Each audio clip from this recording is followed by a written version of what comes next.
morning. I'm heading to clean out chicken houses about 45 minutes away from the house.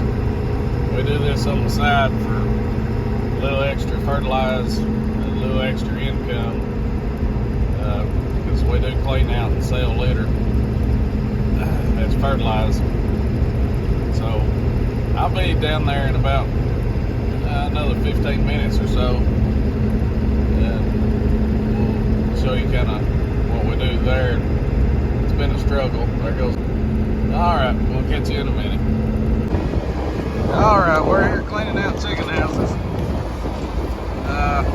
We got a lot of wet litter in these houses we're trying to get out. Mixing a little bit of it at a time before we load it. As you can see, pretty wet in here. We're trying to get it where it'll stack up a little better so we can get it in the trucks and load it on that conveyor. Then we'll get it out. We got 2 out of the 8 houses here that we got to clean out in the next 2 weeks. I'm going to keep moving some of this litter and see how the day goes.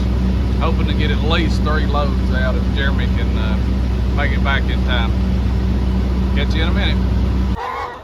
So, I'm back at our farm. We busted a tire on the other Bobcat and had to cut it short today on loading.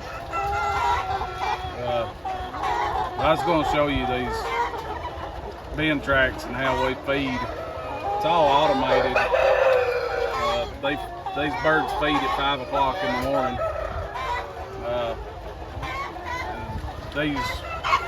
These houses are all split, and they have a split feeding system for roosters and hens, and I'll show you that outside.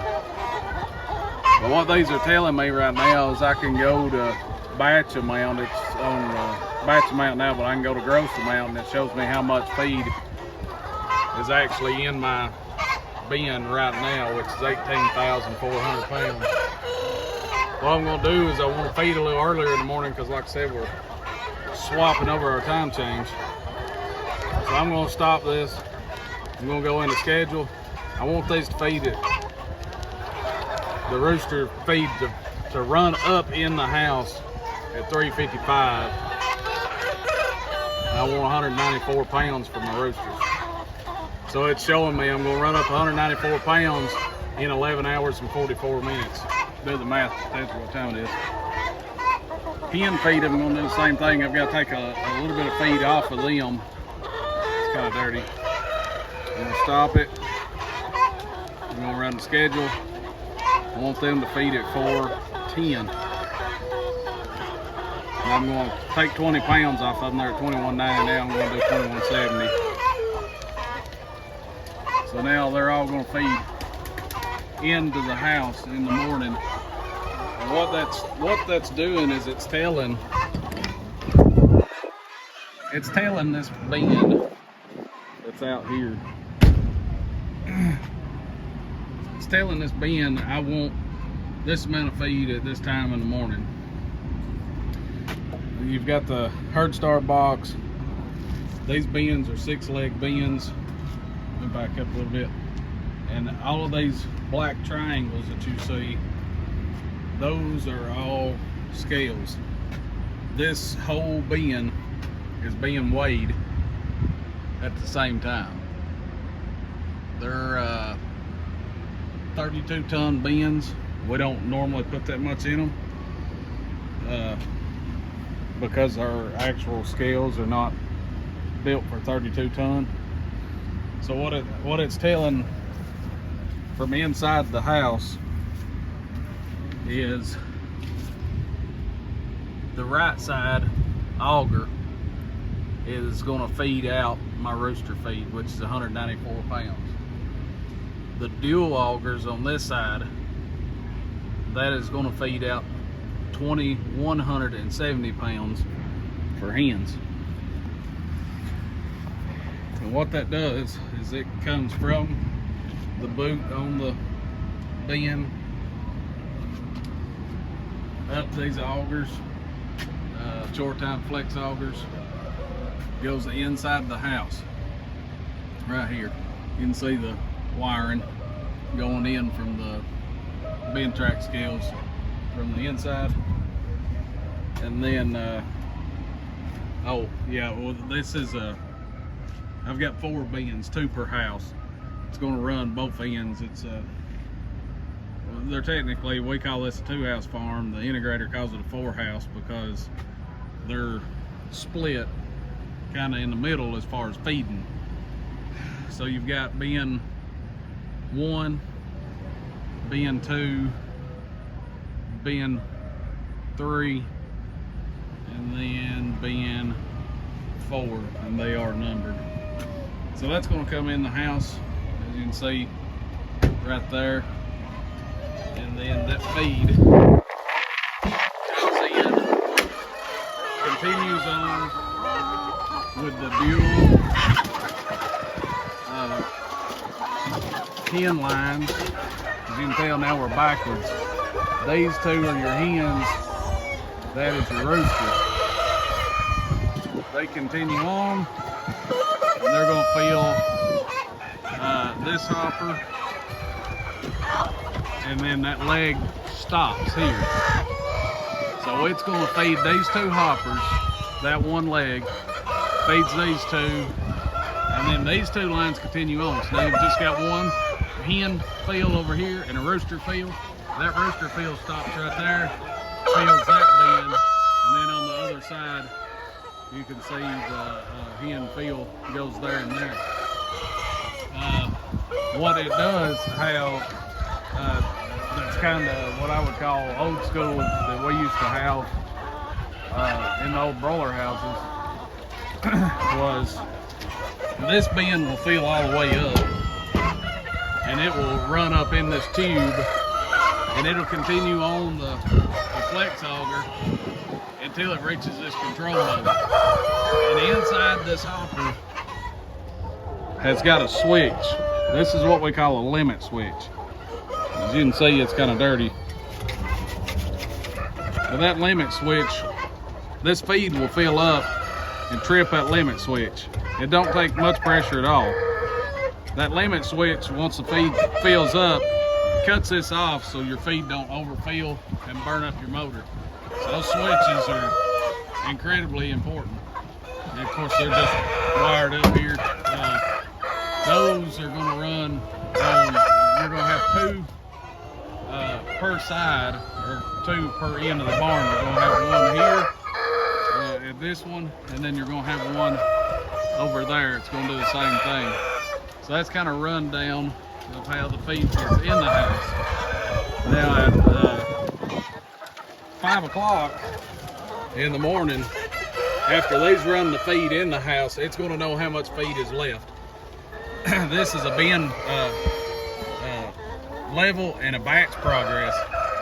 So after it starts running this feed up, those hoppers can't hold all 2,170 pounds. So these lights, indicator lights, will start going down as it fills inside the house. So after they're full and all the chain feeders kick on to actually feed the chickens, this indicator light will go all the way down, and once it gets that 2,170 pounds, it's done. So I thought y'all might find that fairly interesting. Change of pace. Look up, Hattie. What'd you do? I catch a wheel and a fish. Reel and a fish. We're out here fishing. Just taking it easy. Oh, Number 2. Oh. Are you even recording? Number 2. Number 2. Oh yeah. Ooh, I want to feel the sky. No, you don't either. I want to touch it. It didn't even fly by me. I want to touch its eyeball. No, don't touch its eyeball. Why, is there another eyeball? Yeah, number 2. Number 2, all right. All right, Hattie, what number? Number 3. Number 3. Yeah.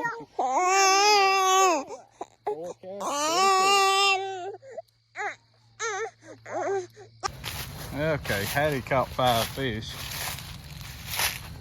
I'm gonna walk in here and check her camera. See what it looks like. Maybe we get a picture or two of something. On my way in here, there's a 8-point standing up on the ridge. So I'm trying not to totally scare me. They lay it down a little bit. Hold on, right there's one.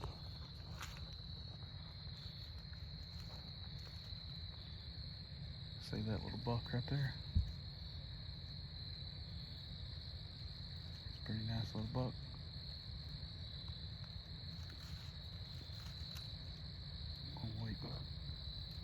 Wait till he moves. He's actually heading right down here. Right there's my camera. He's on his way down here. There's a scrape. There's a scrape just right over here.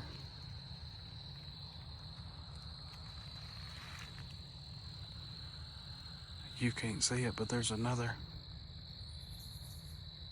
bigger buck over the ridge. Stand by. There he goes.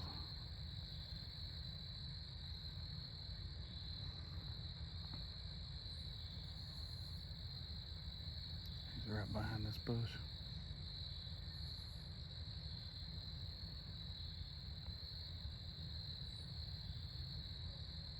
It's like a little 4-point or 6-point. Walking away from us. No, he's coming right down here with us.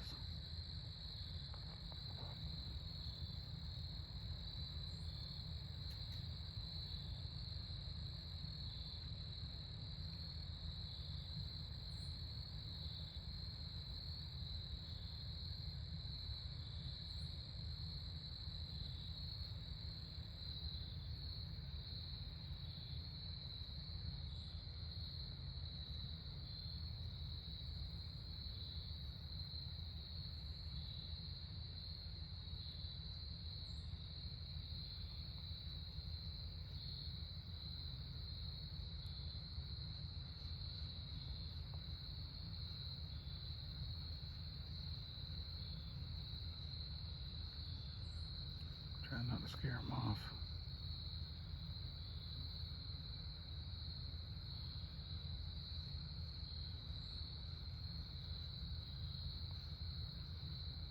Because I'll be hunting this next weekend.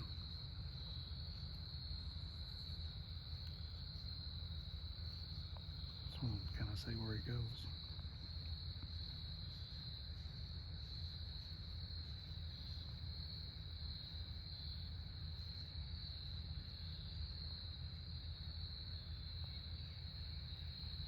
You can hear my truck running in the background.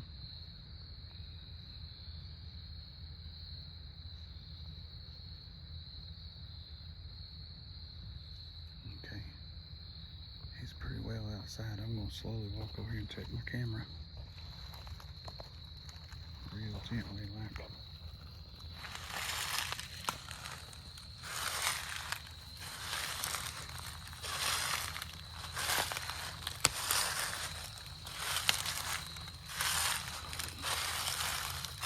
See if we got anything.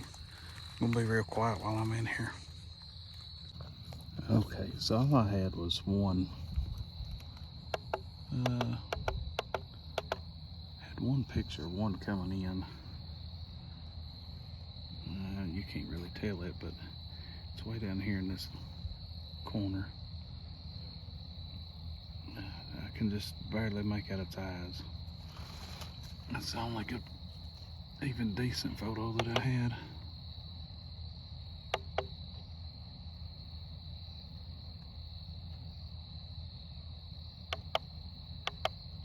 It's actually us leaving. So that's 8:59 roughly. Something come in here. And it's 9:30, 9:31. So not much.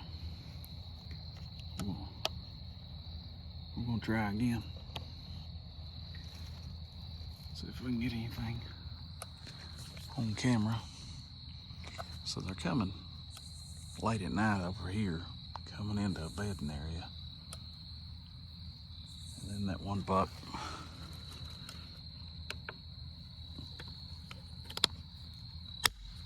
I keep seeing him about 6 p.m.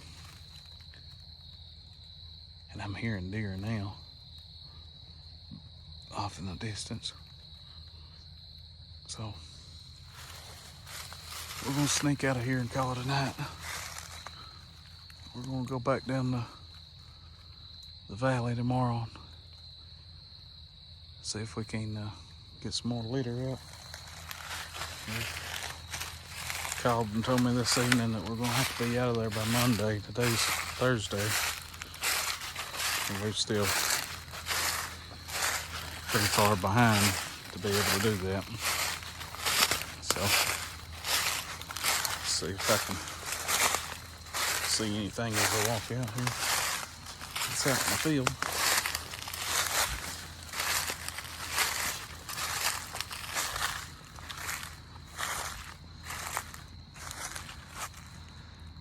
Nothing that I can see anyways. All right, we'll catch y'all later.